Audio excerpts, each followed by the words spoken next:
nous sommes dans l'année de la restitution, de la grâce et des faveurs divines, et nous sommes au mois de juin, qui est pour moi à la fin du premier semestre et qui est au milieu d'année.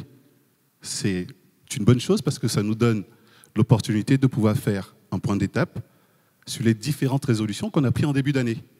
Les différents vœux qu'on s'est souhaités au 1er janvier, afin de savoir où est-ce qu'on en est, afin de savoir quelles sont les résolutions que nous avons entamées, celles que nous avons menées, celles pour lesquelles on a besoin de persévérer.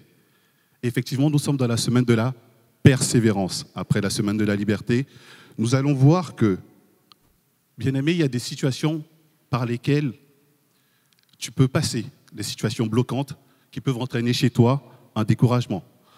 Des situations terribles. Par exemple, tu viens de perdre un emploi, tu viens de perdre tout ce qui est pour toi une source de rémunération, et donc tes projets peuvent tomber à l'eau. Tu peux être dans une situation de peur, tu peux être dans une situation qui peut te décourager. On traverse et on sort d'une situation sanitaire, je l'espère par la grâce de Dieu, dans les jours à venir, qui aujourd'hui fait que chacun de nous a quand même entendu d'une manière ou d'une autre la perte d'un être qu'on connaît. Ça peut être un découragement pour toi également. Tu peux être aujourd'hui dans un appartement où tu dois libérer les lieux parce que la situation est intenable pour toi. Effectivement, tu peux chercher. Premier propriétaire, un refus, un deuxième, un refus, un troisième, un refus. Tu n'as pas les ressources nécessaires. Tu n'as pas le dossier qu'il faut. Mais je peux te dire, il faut persévérer. Ne lâche pas l'affaire. Tu peux te retrouver également aujourd'hui dans une situation où chez toi, ça tangue. Avec monsieur, c'est compliqué. Avec madame, c'est compliqué. Avec les enfants, ça peut être délicat. On a les ados qui arrivent, on va les entretenir. Et tu ne sais pas par quel bout prendre la chose, tu ne sais pas par quel bout commencer. Laisse-moi te dire, aujourd'hui, le Seigneur a un projet pour toi, projet de bonheur. Il faut être déterminé à aller jusqu'au bout des résolutions que tu prends. Laisse-moi te dire qu'aujourd'hui, lorsque tu entends cette parole, que le Seigneur a un projet pour toi de bonheur et non de malheur, afin de te donner un avenir et de l'espérance, je préfère replacer également ce verset dans le contexte, Jérémie 29. Et en fait, quand cette parole est sortie, le Seigneur s'adressait au peuple d'Israël qui était captif. Ils étaient dans une situation dans laquelle ils étaient complètement bloqués, sans solution. Comme tu peux te retrouver aujourd'hui, dans une situation qui peut t'amener à un découragement sans solution. Mais laisse-moi te dire qu'il faut aujourd'hui être déterminé, persévérer. Persévérer dans la prière, persévérer dans le jeûne, persévérer dans les enseignements que nous recevons ici au CRC. Il faut avoir un caractère déterminé. Comme le pasteur Jocelyne le disait dans cette semaine, le caractère d'Élie. Élie est un homme de prière. Quand il est monté sur le mont Carmel, il était déterminé. Déterminé et il persévérait parce qu'il savait que le Seigneur aurait une solution pour lui et pour le peuple. Il ne faut pas abandonner. N'abandonne jamais les résolutions parce que le projet de l'Éternel pour toi est un projet de bonheur.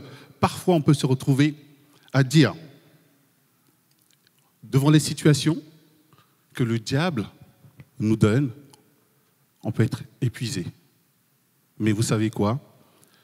On va l'épuiser, on va épuiser le diable, on va le traumatiser dans la prière et dans le jeûne. On va tenir ferme. Tu vas tenir ferme. Tu ne vas pas abandonner. Tu vas tenir parce que c'est ce caractère d'enfant de Dieu que le Seigneur veut voir au travers de toi. Et ceci va pouvoir amener la restitution et la victoire sur ces situations qui, pour toi, aujourd'hui, sont des situations, mais elles ne sont que ponctuelles. Elles ne sont que ponctuelles. Et ça va passer. Je sais que ça va passer. Et tu le sais que ça va passer. Prenons la parole de Dieu. Dans Deutéronome 8, verset 2, et je vais lire. La Bible dit « Souviens-toi de tout le chemin que l'Éternel, ton Dieu, t'a fait faire pendant ces 40 années dans le désert, afin de t'humilier et de t'éprouver pour savoir quelles étaient les dispositions de ton cœur et si tu garderais ou non ces commandements. » J'aime bien Deutéronome, parce qu'il y a plein de bénédictions, les choses que le Seigneur nous donne. Parfois, il est facile de dire, c'est bon, j'en ai marre, on va arrêter, ça suffit comme ça, j'ai essayé, j'en peux plus.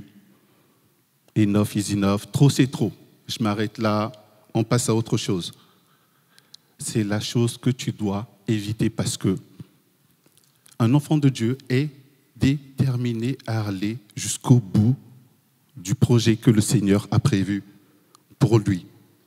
Et vous savez, un autre aspect que j'aimerais aborder dans la persévérance, c'est lorsque les choses sont compliquées, il est judicieux de regarder ce que le Seigneur a fait pour nous jusque-là. Où est-ce que tu serais si le Seigneur n'avait pas fait autant de choses dans ta vie? Si le Seigneur ne t'avait pas conduit ici, si le Seigneur ne t'avait pas permis d'écouter ses enseignements. Parce que lorsque tu regardes le chemin qui te reste à parcourir, ouais, ça peut être compliqué, ça peut être très compliqué. Mais regarde ce que le Seigneur et les grâces que le Seigneur a données dans ta vie. Regarde ce que le Seigneur a fait pour te délivrer de telle ou telle situation. Le cheminement est compliqué, le découragement peut arriver très vite, mais persévère. Ne lâche rien. Sois déterminé. Aie le caractère de l'enfant de Dieu. Vous savez, parfois on me voit ici gérer les musiciens, préparer les festivals et nos différents événements. Mais vous savez à quel prix? Vous savez comment on persévère? Comment on peut être malmené, quelles que soient les situations? Mais Dieu nous fait grâce de pouvoir finir ces événements. Et si ce n'était sa grâce, nous ne serions pas parvenus à faire ce genre de choses. Je vais vous donner un témoignage. Il y a quelques semaines, je devais intervenir à un programme. J'ai remplacé un bassiste qui était absent. C'était il y a 5 ou 6 semaines environ. Et je connaissais 2 ou 3 personnes dans cet événement. Et lorsque je suis arrivé, salutations d'usage, je me suis présenté. Et 15 minutes après, il y a un des membres de l'équipe qui est venu me voir. Il m'a dit « Bonjour, c'est bien toi Théophane ?» Je lui ai dit « Merci, c'est bien moi. » « Est-ce que c'est toi qui as joué sur le live d'Evry avec le pasteur Marcel et le pianiste sud-américain en 2005 ?» Je dis « Wow, t'es physionomiste. J'ai quelques kilos en trop. J'ai presque plus de cheveux. Mais c'est bien moi. » Et là, il a commencé à me témoigner quel était l'impact que ce DVD a eu sur sa vie.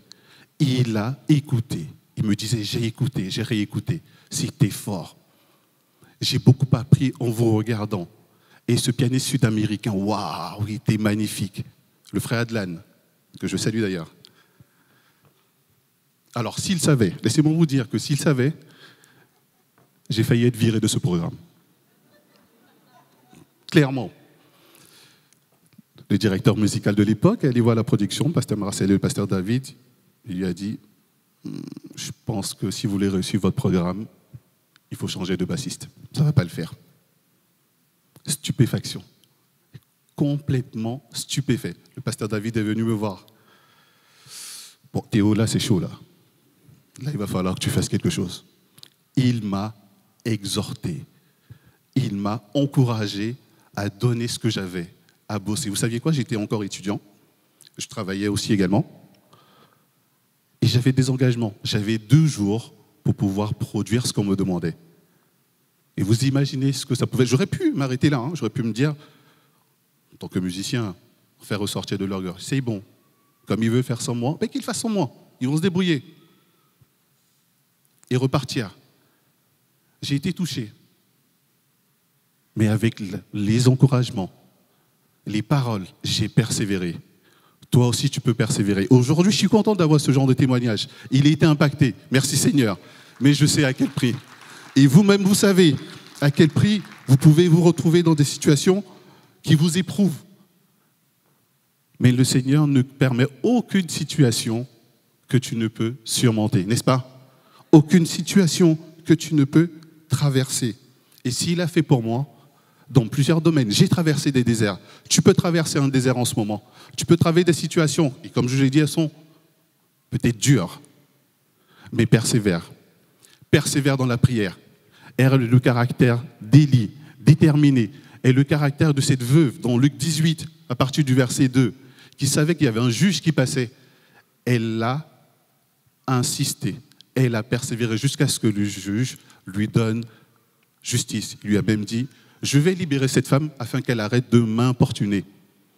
Toi aussi, va au pied du Seigneur, persévère dans la prière, persévère dans ce que le Seigneur a prévu pour toi. C'est pareil, invoque le Seigneur. Si le Seigneur, le juge, l'a fait pour cette dame, alors il le fera aussi pour toi. Je vous remercie et soyez bénis.